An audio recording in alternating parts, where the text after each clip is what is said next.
Good morning, Misfits. How we doing? It is Woke Wednesday, I think. I don't know what day it is. It's been a weird week. All right, how's everybody doing in the chat? Bumba, Kit Kat Mar, P Year Out, Bad Moon 001, Eileen Jimenez, T Mitch. Okay, I already said that one. Fun Bon. I am your host, Zach Bonfilio, aka The Misfit Patriot, and we are here for the Daily Breakdown. So let's get to it. How's everybody doing? Wait, wrong screen. Wrong screen. Jeez. Right off the rip. Hold! Hold. Hold. Hold! That's the theme of today's show. We're going to switch it up a bit. Usually we talk about woke stuff on Wednesday, and we'll kind of try to work it in a little bit because it's pretty much everywhere. But I think I was saying this in another episode this week. We really got to sort of mainly talk about elections, how to win, and our new MAGA PAC strategy. All right, MAGA PAC strategy. That is probably what we are looking at for winning this. I think a lot of us are waiting for something to happen, waiting for the Save America Act, waiting for birthright citizenship, waiting for mail-in voting. And this week tells us that we should not have been. We kind of wasted time on that. What really wins elections, even when they are rigged, if you believe they are rigged, I do. I believe they are rigged. What really wins elections, especially if they're rigged, is ground game, is getting out the vote, is getting organized. We won in 2024. Right? I don't know if people remembered that. We have the proof that these midterms are winnable. It's not a maybe. They are winnable. If they weren't winnable, we wouldn't have Donald Trump as a president right now. If the elections are rigged and there's nothing we can do, then we would not have Donald Trump as the commander-in-chief, leader of the free world. We wouldn't have that. The fact that we have some losses, I think, leads people to this like doomerism or demoralizing, right? And while it's not great seeing some of the things we've been seeing go on in this country, it's not lost. We haven't lost. Right? So we really need to get out of the mindset, and we need to start doing, acting. Okay. As I've said for the past few days, it took me a few days to get into a swing of things because, I just been grinding. But I said I'm taking 2 weeks off of my big boy job to focus on putting together the midterm cheat sheet, MAGA PAC strategy, using the Misfit Army. Updates incoming, so let's get ground gaming. Join my sway and get in the fight. All right, so that's what we want to focus on. Okay, now I'm gonna bring this up every day now. All right, we're gonna do this every day until November. We're adding a few people every day. We've got 50 people in the group. At the top of the screen is all my links. 2 of those are going to be midterm cheat sheet and sway. So what is sway? In case you didn't know, it's the group I'm creating so that we can build a coalition so I can put together a get out the vote ground game. I'm talking literal boots on the ground. You look at this map here. We have 50 people in the group. I want to make that a lot bigger. We got to share this out. First of all, share LFA out, by the way, like, share, subscribe, all the stuff for this channel, but also join this group and share that out as well. Here's how it works. You join this group, you put in your information. I know where you are. We're going to have targeted races. I'm going to be able to see ballot voter guide. We're going to be having all the races here. Okay. All of them, all throughout the country. Okay. I'm going to be able to target message you guys. I'm going to be able to say, hey, you're in this district. Okay. We have Andy Biggs governor race here. I have 2 voters in this group, in my group already, where I can message them and I can say, hey, you have this race coming up. Can you make a post on Facebook? Can you do any door knocking? Here's some resources. Here's Andy Bigg's campaign information. Here's his website, etc., etc., etc. It is me leading the army, the misfit army, leading you. Hold on. Oops, wrong one. Right here, just like William Wallace, just like William Wallace. And right now, I'm telling you, hold. Just hold. Just don't freak out. I know it's scary. All the commies and the woke left and the woke right and freaking everybody's distracted by Ken. Someone's going on Sean Ryan. Who cares? Focus, hold, and we are going to deliver in November. And you can also, by the way, you can do this yourself. You don't need to join my group. I hope you do. You can make your own group on Sway. You can make your group for your district. There's some people on here who literally just have like Elizabeth Baraconia. I can't pronounce her last name. She has a group where it's pretty much just all California voters, right? You can make one for Kentucky. You can make one for Colorado. You can make one for Wyoming, Nebraska, etc., etc., etc. But if we don't start taking this seriously and get back to a mentality of too big to rig and ground game, we will lose, right?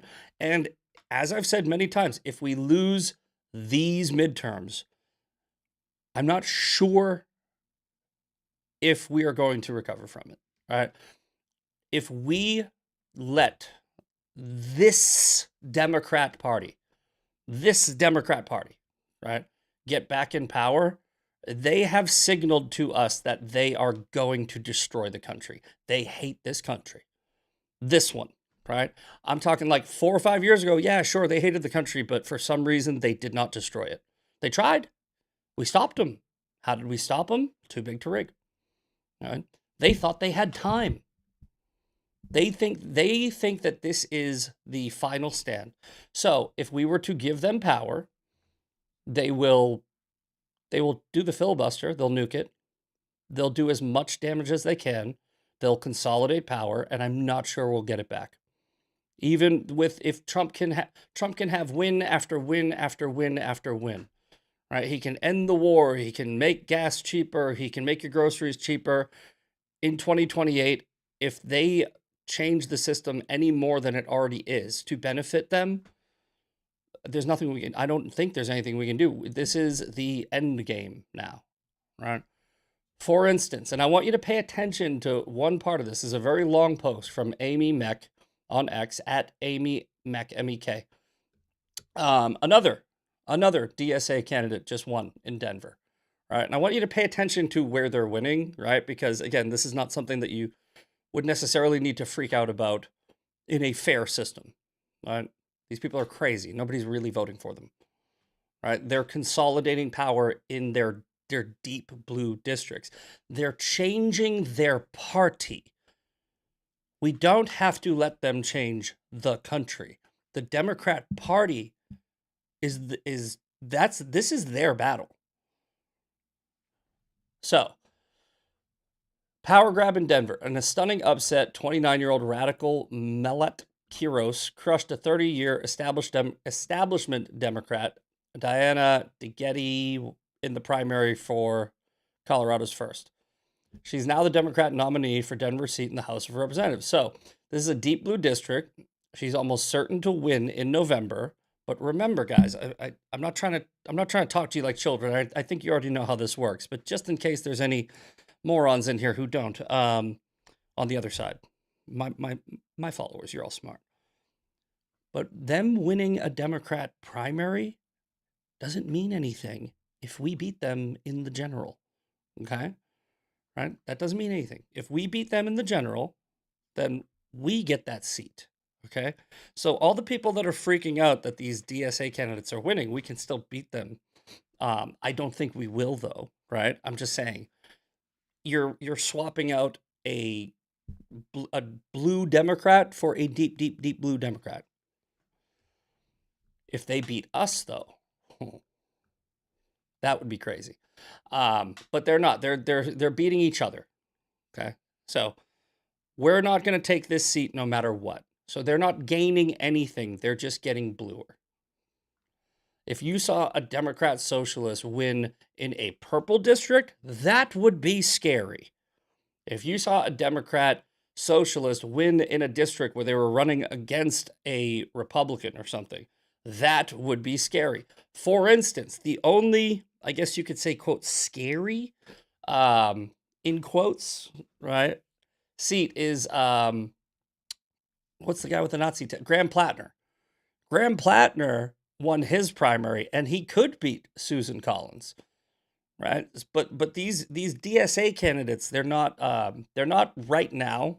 They're not really a threat to any numbers, any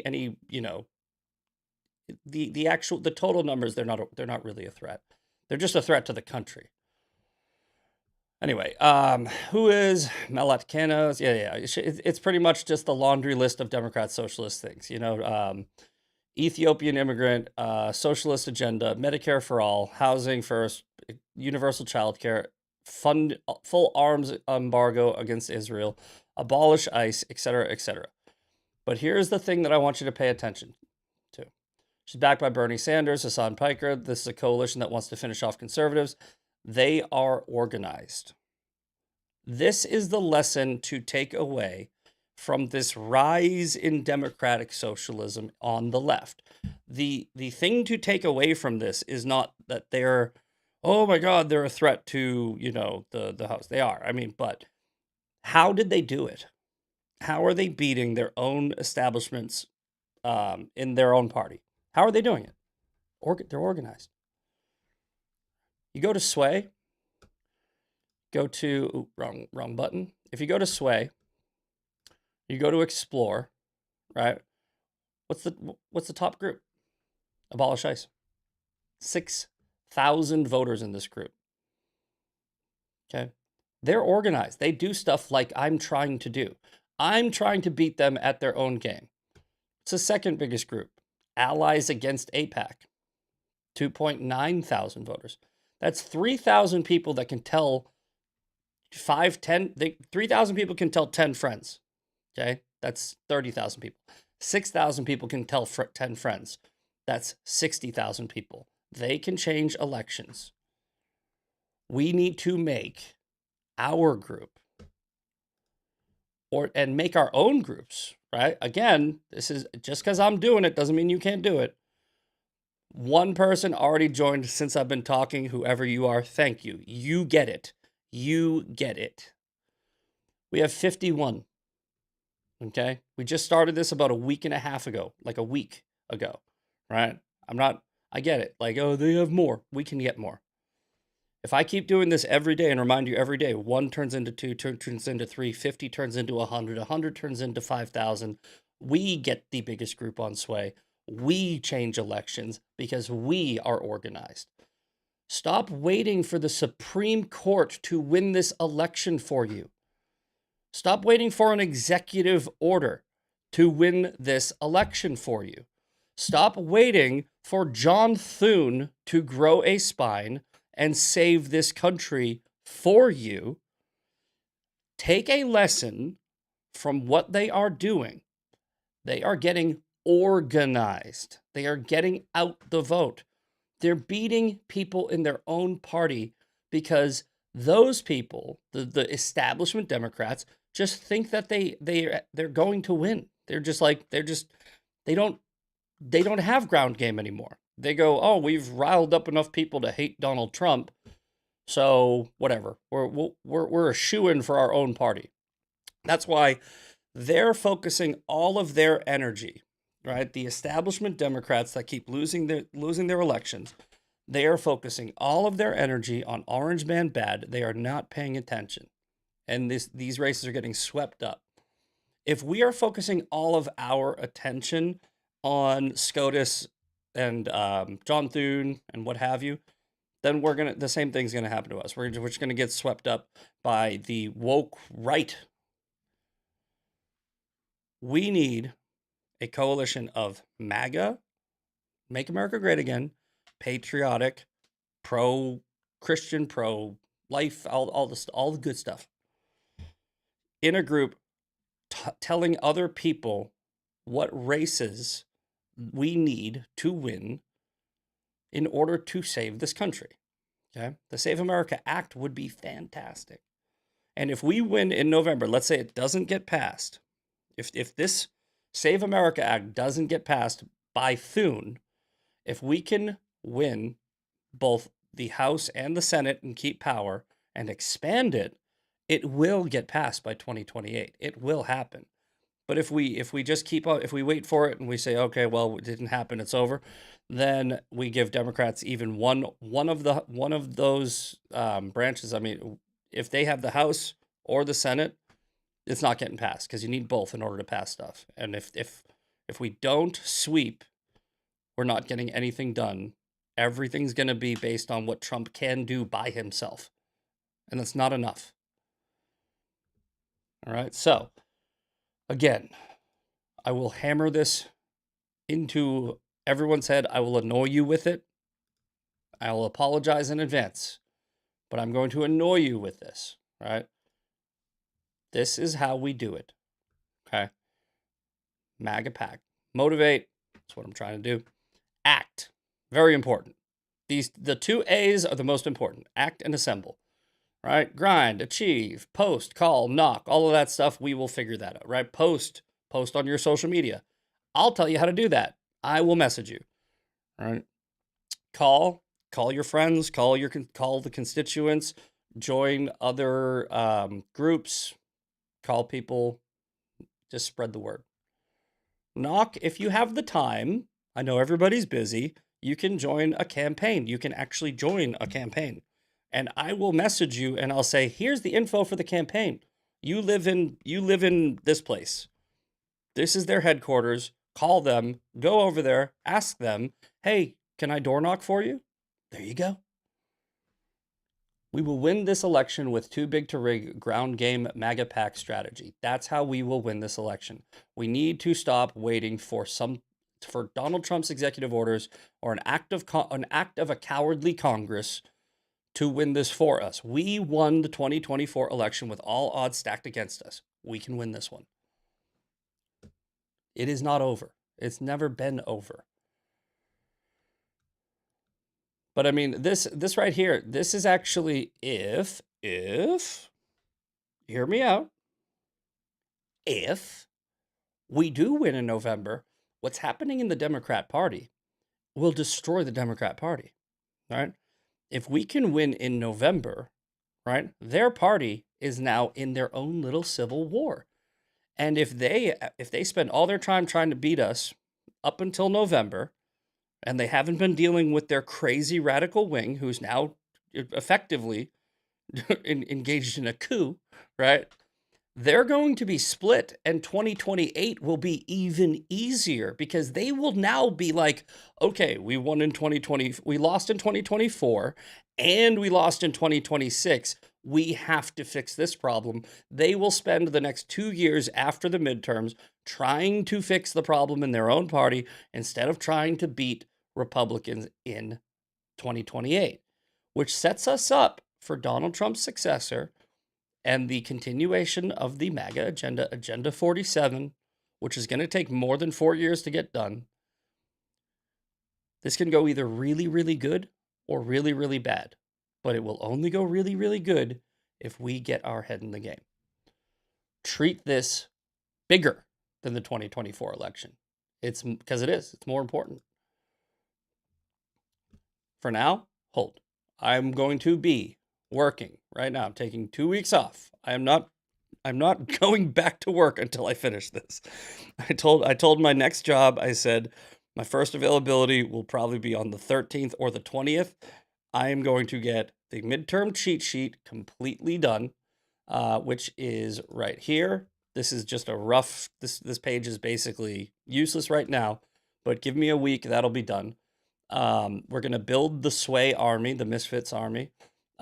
We are going to really focus on how we can get out the vote. Something else you can do in the meantime, download ActiVote. This is how you know where your races are as well. You can print out your own ballot. I've showed people how to use this one before. That's ACTIVO, or my, MyActivote, My ActiVote. You can download the app on your phone. And I don't know if it works with Android. I think Sean said something like it doesn't work with Android, but you can just make a browser thing and use it that way. But with this is what I'm saying, guys. I'm trying to give you the tools, right? I can lead you to water. I can't make you drink. But if you are ready to win, if you are ready to put boots on the ground and save America, we save it, right? Thune's not going to save it. Trump's not going to save it. Clarence Thomas is not going to save it. We got to do it. That's how we do this. Hold. I will lead us into victory.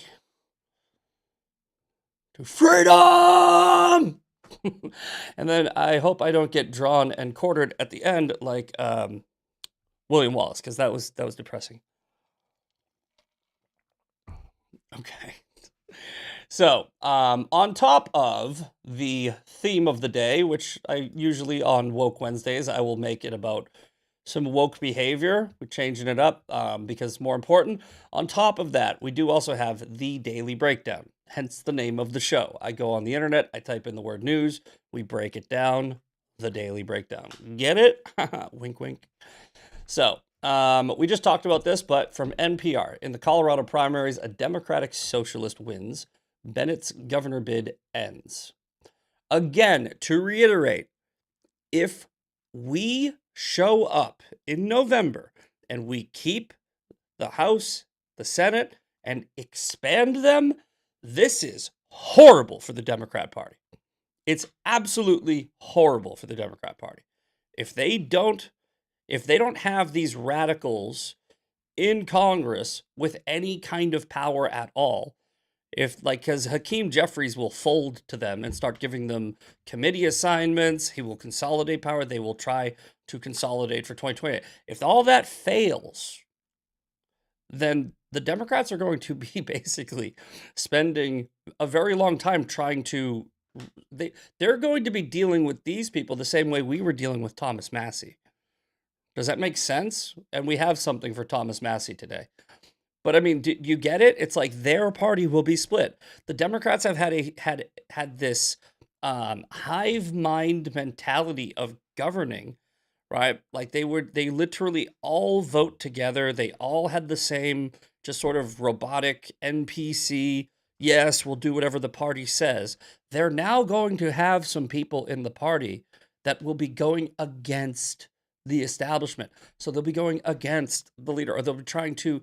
It'll be like the Squad on steroids, right? Remember the Squad had that little squabble with Nancy Pelosi? It'll be like that every day because these people are crazy, right? We noticed the Thomas Massie problem. We got Thomas Massie out. Marjorie Taylor Greene, she started getting a little flip. Donald Trump gave her one backhand, figuratively, and she quit Congress, right? Dan Crenshaw was a little bit of a problem too. Nancy Mace is gone. The grandstanders and the people that are just, a little bit embarrassing for the party, they're mostly gone. We spent our primaries cleaning up our party. They spent their primaries filling their party with garbage. We are in a massively good position for 2026 to 2028 to get a lot done if we show up. If you don't get doomed, if you don't get blackpilled, if you keep your head in the game, hold, right, and at the right time, strike, which will be November, we got this. We got this, all right? They're not only very winnable, they're actually probably winnable. They wouldn't be fighting so hard to doom and blackpill you if the left didn't think that we had a really good shot. But from NPR, it was another tough primary night for some Democrats seen as Washington insiders, this time in the Colorado primaries. A Democratic Socialist kept that movement's winning streak going with a win over the incumbent. The House currently has a progressive candidate advanced to the November showdown for a House seat currently held. Okay, so here we go. This one This is what we need to focus on. So this is the type of stuff we're going to be putting on the midterm cheat sheet, okay? So the race between two Latino candidates could be key in determining whether Democrats take control of the chamber in the midterms. Let's find out what that race is, and then we will make a note, because I'm not sure. I haven't heard of this yet. But you don't have to worry about the Democratic Socialist in a deep blue district beating the Democrat incumbent. You do have to worry about a progressive candidate is going for a House seat currently held by a Republican. That is a race that we need to make sure we keep. Does that make more sense now? I'm not sure if I explained it well before, because I think that what I'm trying to say is the Democrat Socialists, they're not taking seats from us, so we shouldn't really worry about it for the midterms. We should worry about it, obviously. If you love this country, you don't want to see them in power at all, but there's nothing we can do about it. The midterm cheat sheet that I'm putting together has none of those races on them. This will have no races on them that we can't win. It's a useless waste of time to focus on a race trying to beat somebody that we can't beat, right? Let them beat themselves. But there is also apparently a race between a Republican and a progressive. These races we absolutely have to focus on. Shut up. Get out of here. Pop-ups. Democrat, Socialist, oust, long-serving Democrat. Okay, we already talked about that. Okay, here we go. The November battle between incumbent Rep. Gabe Evans. Okay, now I'm gonna put this in my little cheat sheet note. Okay, Gabe Evans. Gabe Evans. And soon this will be on the midterm cheat sheet. And State Rep. Manny Rutinel, who won the Democratic nomination, Colorado's 8th congressional district in Boulder is one of the only 18 districts in the country rated as a toss-up. Okay, you know what? Let's do something even better. What is this? Colorado's 8th congressional district. 18 districts. So Colorado's 8th, Gabe Evans. Let's just type in, let's go to, wonder how is it for edit? Yes. Here we go. Search for offices. Gabe Evans. Come on. Colorado's 8th district. Here we go. November 3rd. Let's add this into the sway right now. Let me show you guys exactly how this website works in real time. So this is good. Okay. So all elections, federal, House district. All right, state. Where's Colorado? I just added it.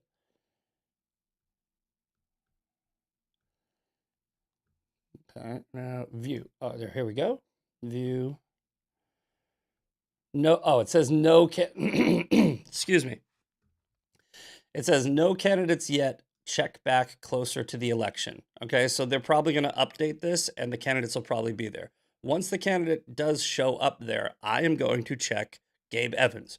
Then you can go in and you can see that recommendation.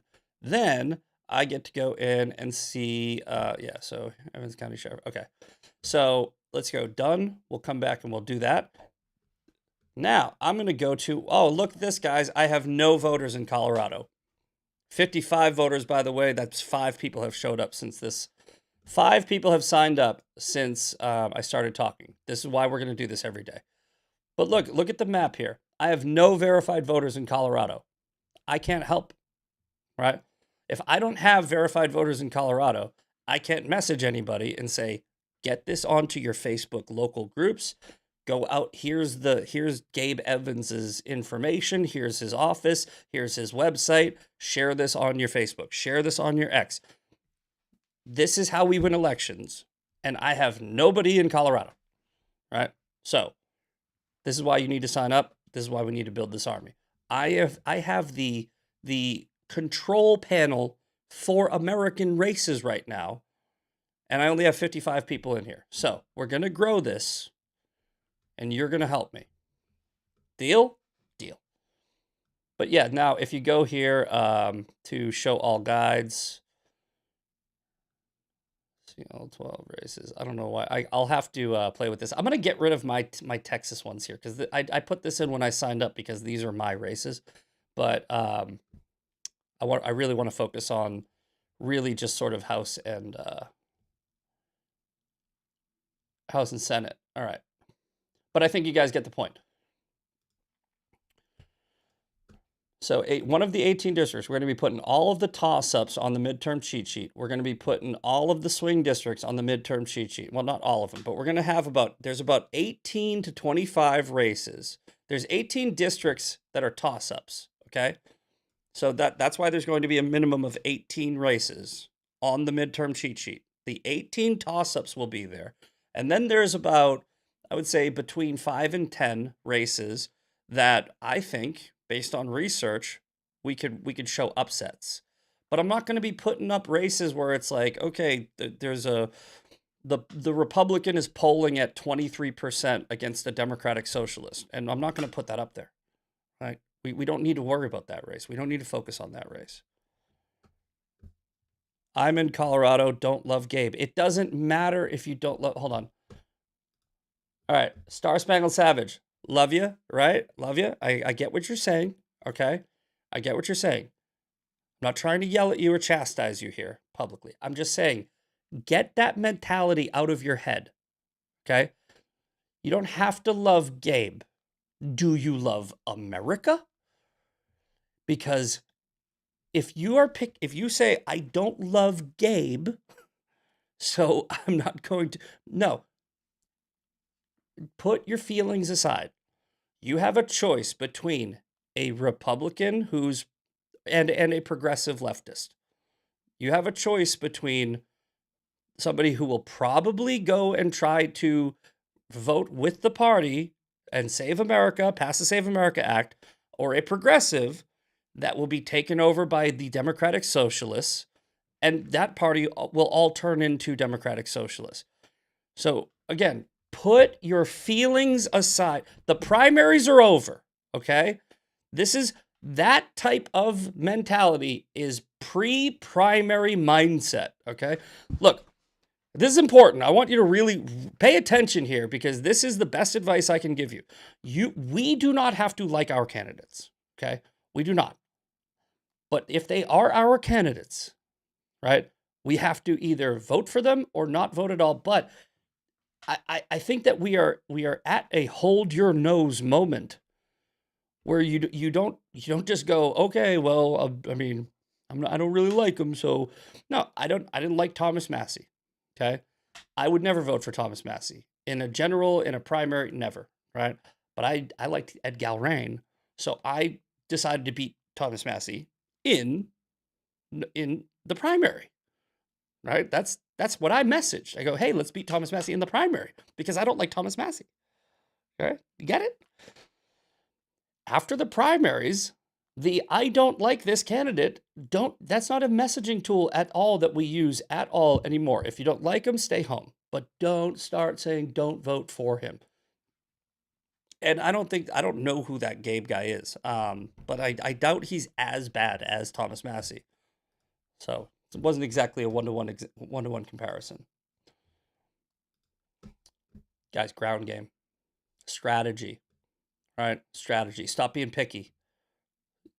Don't be too picky when it comes to what we are facing. We are facing the Democratic Socialists of America taking over their party, which means we will have to face them eventually. If we don't stop them now by holding our nose every once in a while and voting for somebody that we're not super excited about, that's something we will have to sacrifice. And then if you don't like Gabe, get him out on the next primary. Okay. All right. What's up next from NPR? He sent a harsh email to ICE's top official. 6 months later, federal agents tracked him down. I wonder what hold on. How many people want to bet? I haven't seen anything about this story.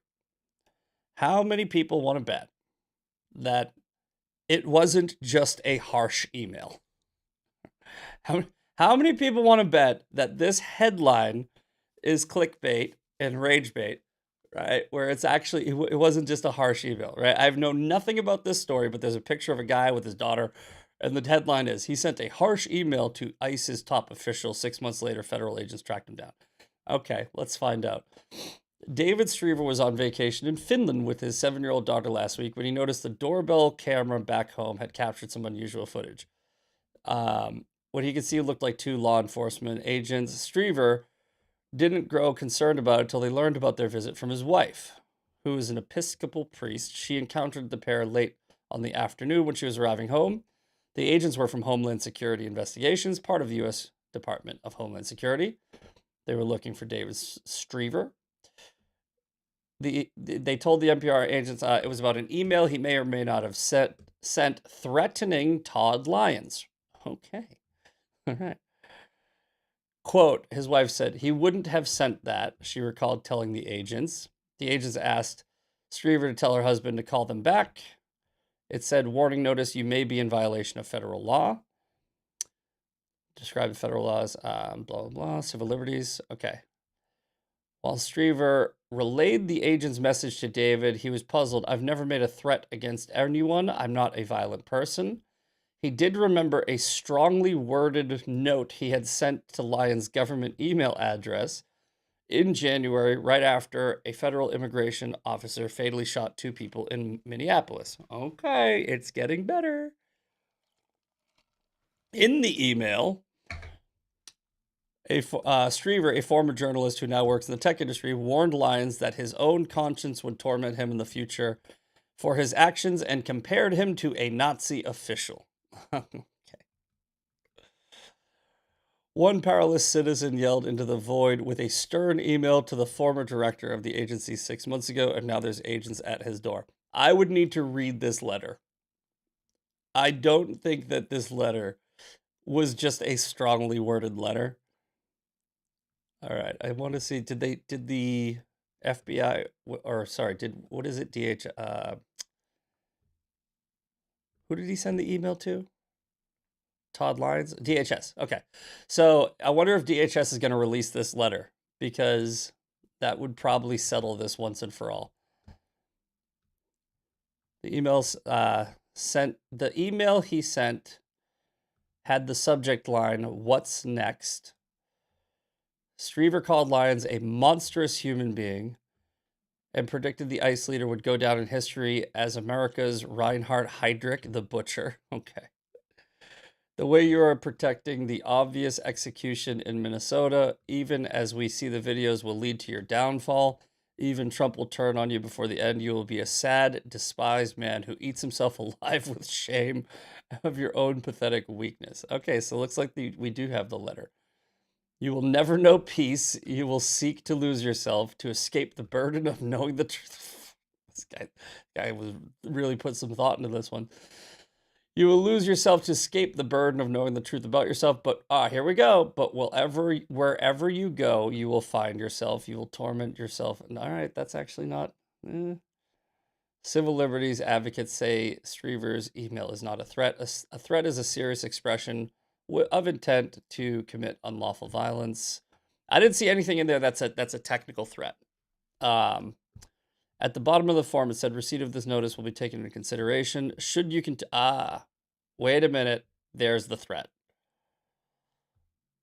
Hold on. Wait a minute. Is this for the form? Hold on. Oh, never mind.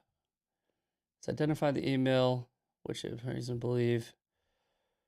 You ever wonder what the language meant? At the bottom of the form, it said, receipt of this notice will be taken into consideration should you continue to be involved. Okay, that was to him. Okay, for months, DHS and ICE have been waging crackdown on alleged threats against their personnel and doxing attempts. Federal agents have sent administrative subpoenas. Quote from DHS, this danger is not hypothetical. Our officers are experiencing coordinated campaigns of violence against them, starting to look like a pattern of knocking on people's doors to ask them questions about clearly constitutionally protected speech. And that is very troubling. It's concerning to me that the government is coming up with a form. Okay, so here's what it's looking like. It's looking like the amount of threats that DHS and ICE are getting. I mean, they're sending out agents to get clarification on vague language. All right. This happened. Now, this happened to me under the Biden administration. 2 FBI agents came to my door, and they asked me like if they could talk to me. And on the Ring doorbell, I was like, about what? And they were like, well, we'd like to see you in person. And I go, no, you can talk to my lawyer. And when I called the agent to get his information so I could give it to my lawyer, I was like, can I ask what this is about? And the agent said, it's about your social media. And I go, what post on my social media? And he's like, well, I can't tell you that over the phone. I go, okay, you can tell my lawyer. And then I hung up, had my lawyer call him. They never got back to my lawyer. It wasn't about, I didn't send any threatening things. I didn't do anything wrong. I don't even know what the post was. I have no idea what the post was, right? I did not send an email to anyone. It was something about a social media post, and I never found out what it was because as soon as I told them to talk to my lawyer, they stopped. They just didn't contact me again. But if I had sent an email with comparing them to Nazis, I would not be shocked if they showed up, but I would also tell them the same thing. I'd be like, F off. Get the f off of my freaking front step because I know my rights and there's nothing they can do. Police investigating somebody who is potentially a threat, I don't think that that's necessarily government overreach, especially considering what the ICE agents and DHS are going through. There's 2 completely different scenarios I'm talking about. There's the Biden administration who would go to knock on people's doors if they posted on social media versus this situation where you have a guy who clearly sounds like he is mentally unstable sending a letter or a note or an email to Todd Lyons, and in the email he's comparing him to Nazis and using vague language. If 2 agents show up and go, guy, what are you doing, right? That doesn't mean they're going to arrest him. Doesn't mean that's not in violation of his First Amendment. That's them doing an investigation because, hey, we've been receiving a lot of threats. We just want to make sure this isn't one, right? And I'm not making excuses for them because, I mean, I don't think that you should go and hunt down people over their words, right? But I also think that you should figure out who is a threat, whether or not they're in a network, et cetera, because the left has essentially become freaking riddled with terrorists who send these letters out, they send these emails out, and then 6 months later, they're on the news. But anyway, looks like nothing happened, just like it didn't happen with me. So, I mean, yeah, whatever. All right, Venezuela, three-year-old rescued and taken to the hospital. Guys, I'm like, again, I said this yesterday.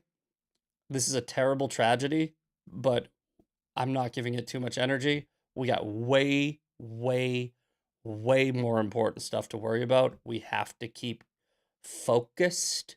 We have to keep focused on the election, on ground game, on calling out these crazies so that more people in November see it. You should be calling out the crazy left and the woke right daily for the next 5 months, like as much as humanly possible. And you should be putting up as many races, as many upcoming races, the 18 toss-ups, all of it, as much as possible. You should not be spending, now, I'm not saying don't post at all, right? But you should not be spending 3 days talking about Candace Owens and Sean Ryan, right? Candace Owens is a friggin' crazy person. Sean Ryan is a grifter. It's not important right now, right? That's stuff that you do when everything's going fine, when there's nothing else to focus on. All right. Trump calls on Congress to end birthright citizenship after court defeat. Okay, so yes, we have something for this. Okay, so we got to this one. Let's get rid of that. Get rid of that. Get rid of that. Ah, you know what? Sean's coming up next. And I always look at, every time I'm about to do a show, I feel like I look at my timeline and Sean's there saying something that I'm about to say because I do my show prep in the morning. I do it like an hour before we even start. And I'm like, okay, I'm going to be talking about ground game today. And sure enough, great minds think alike. Sean is out there getting a compliment from one of his followers. You're the first, I hate this word, don't use this word, don't ever call me this. Don't ever call me this. You can call me content creator, but do not call me an influencer. You're the first influencer I hear that keep telling people to go to the polls and vote. A lot of people don't vote in the midterms. Get out and door knock. Get out and know your neighbors. Get out the polls. So, I didn't even see this part. Sean, the best way forward is too big to rig. SCOTUS let the country down, but it's not like things got worse. They just didn't get better. This is exactly what I was going to say. I think I even have a thing for it. The SCOTUS decision did not change anything. Okay? The SCOTUS birthright citizenship decision did not change anything. Nothing is different. The people that are losing their mind, you're getting distracted. You're losing your mind and you're going, SCOTUS just made it so a million Chinese people can now have babies in America. It's not true. All right. SCOTUS just didn't overturn that decision. Right. And I have a clip for this. Okay. So I believe I do. Nope.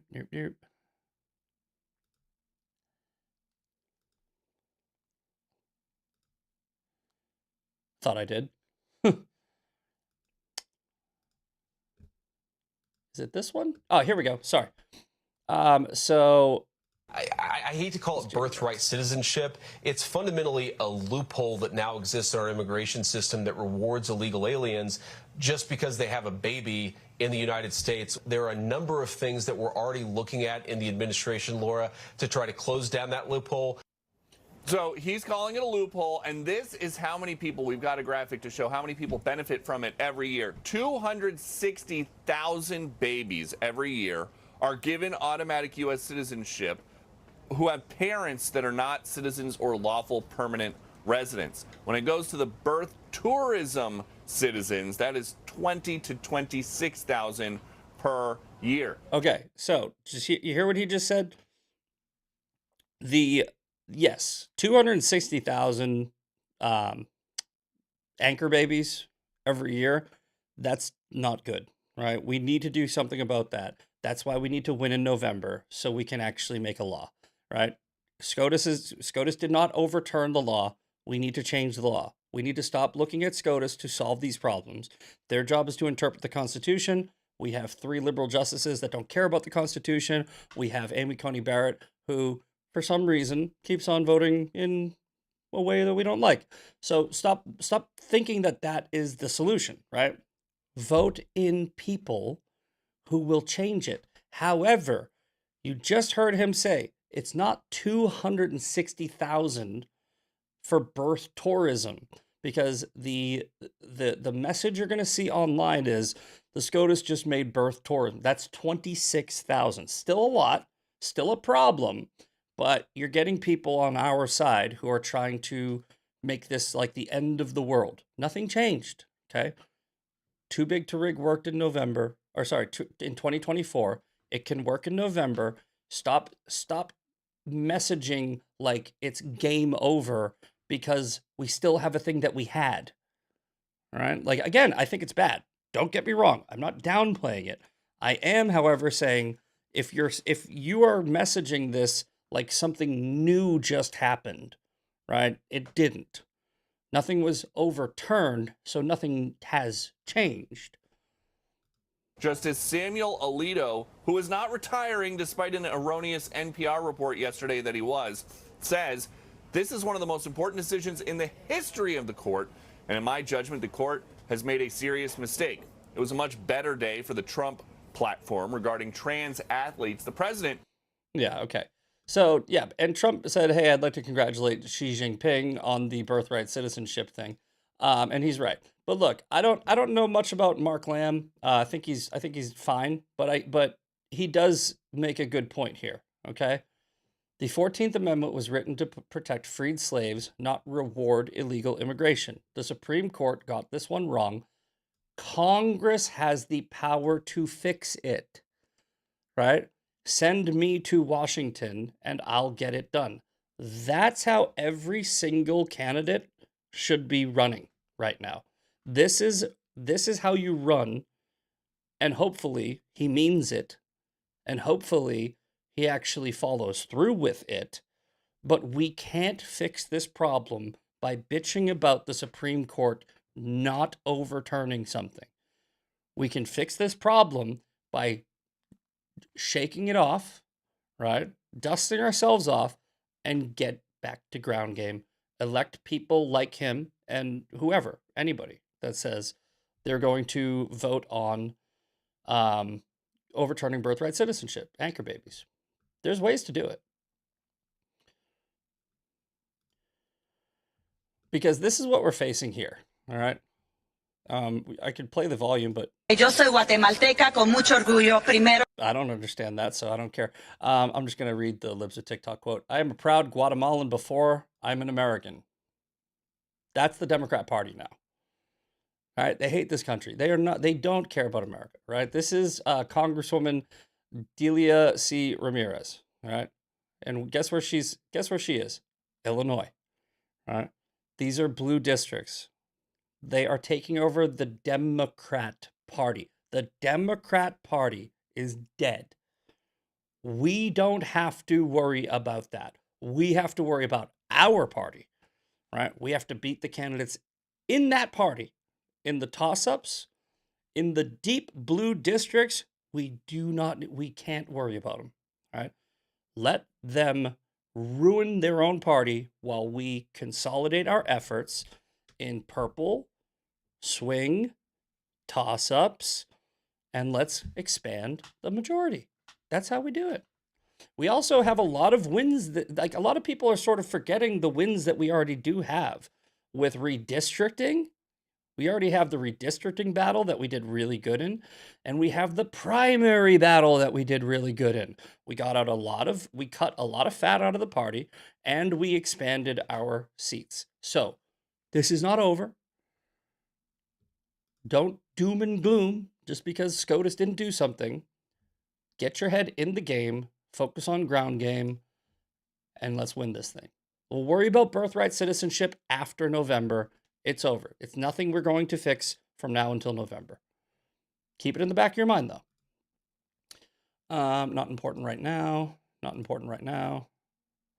Yeah, Thomas Massie. Wanted to bring this one up.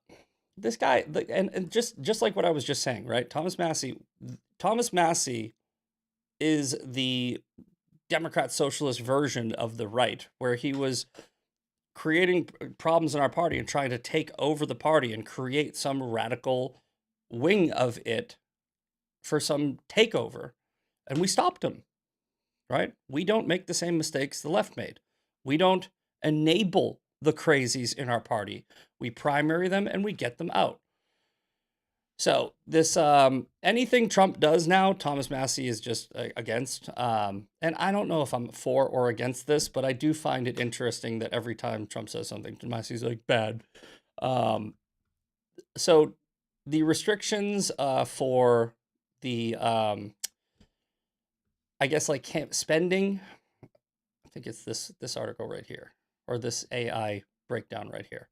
Okay, so the Supreme Court also ruled in the Republican Senatorial Committee versus the FEC. It strikes down federal limits on coordinated campaign spending between political parties and their candidates. Okay, the key aspects of the decision: the ruling overturns. So this is something that did change, by the way. The 2001 precedent, an FEC versus Colorado Republican Campaign Committee, which had previously upheld these spending caps. Now, I want you to pay attention because this is going to be messaged in a way that is not necessarily really honest from people like Thomas Massey. Everyone, because he'll try to make it sound like AIPAC's got more power now. No. All right. The national committees, such as the RNC and DNC, can spend unlimited amounts in coordination with candidates for Congress, provided they comply with campaign finance laws. The case originated from a 2022 challenge led by J.D. Vance, arguing the limits were unconstitutional restrictions on speech. So what really changed is I think that they raised the cap from individual donors, like constituents, to donate from 3,500 to it's like 44,000. Yeah, here we go. So the ruling incentivizes massive migration capital from candidates' campaigns and super PACs because parties can now accept 44,300 annually from individual donors compared to 3,500 per cycle. So I don't like PACs. I've said this many, many times. FAPAC, FIPAC, FPAC. I don't care. I don't like PACs, right? I don't like power and control from special interest groups like donating to our Congress people, but I do like individual donors being able to donate to their preferred candidates. And 3,500 is not a lot to get it done. So I think that the ruling, I have absolutely no problem with this ruling because of the individual donor increase. But I do still think that we need people in Congress that will go in there and say, I'm going to get rid of PACs. I'm going to get rid of super PACs and NGOs that come in and try to buy candidates. So I don't know. I mean, I don't know how I really feel about this. I'd have to look into it deeper, but it seems like it's going to be a helpful tool for Republicans in this cycle. But I just think in a completely separate issue, I think that we need to get rid of the special interests. But again, this is more of a Massey. It was a problem. Thank God we got him out. All right, it's 8:59. One more reminder. Let's hit refresh and see if anybody else showed up. 57. In this episode, we gained 7 more people for Sway. We still need some people up in Colorado. I'm going to get the 18 toss-ups on the midterm cheat sheet website by the end of this weekend, I promise. And then we're going to update the midterm cheat sheet with as many races as possible. We're going to build the army, build the coalition, and win in November. Too big to rig is still a strategy that works, and this is how we do it. All right? So, quick shout-outs. Freedom Fox Trotto, Dave for real. I say for real. I don't know what that means, FR, but Old Dog 1959, Funmon, Kathy Radcliffe, Phenomenon, MD USMC 77. There it is, 9 a.m. I will see you tomorrow for 2A Thursday. And Sean Farish is coming up next with Ungoverned. Make sure to like and share this. Get the word out. Let's win this thing. See you later.